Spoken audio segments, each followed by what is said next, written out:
বর্তমান শিক্ষা ব্যবস্থা নিয়ে আমার নিজের লেখা একটা কবিতা আপনাদের সামনে উপস্থাপন করতে চলেছি, যেটা বর্তমান প্রেক্ষাপটে কিন্তু অনেকটা মানানসই। তো আমার যদি ভিডিওটা ভালো লাগে, কবিতাটা ভালো লাগে, সকলে শেয়ার করে দেবেন, আর ভালো না লাগলে কোনো ভুল ত্রুটি থাকলে কিন্তু ক্ষমা করবেন। কবিতাটা শুনুন তাহলে।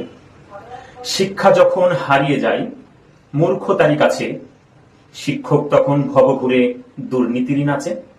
স্কুল আছে শিক্ষক ছাড়া, একই হলো হাই, বেকারত্ব হাতছানি দেয়, কোনো সমাধান নাই।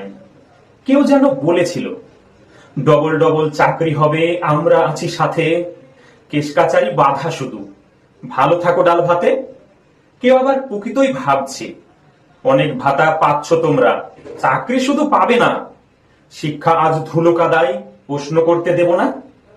জনগণের শান্তির বাণী, শিক্ষার তলনিতে ঠিকই, এতে কিচ্ছু হয় না, এত কিছু পাচ্ছ সবাই, এটাই কেউ দেয় না। ছাত্র সমাজ আজ দিশেহারা, চাই রোজগার, চাকরি, শিক্ষা, তারা নাকি জাতির মেরুদণ্ড, তবু চাইতে হচ্ছে ভিক্ষা। নমস্কার, সকলে ভালো থাকবেন। আসসালামু আলাইকুম। ভালো লাগলে শেয়ার করবেন, কমেন্টস করবেন, আর যদি ভুল ত্রুটি হয় ক্ষমা করবেন।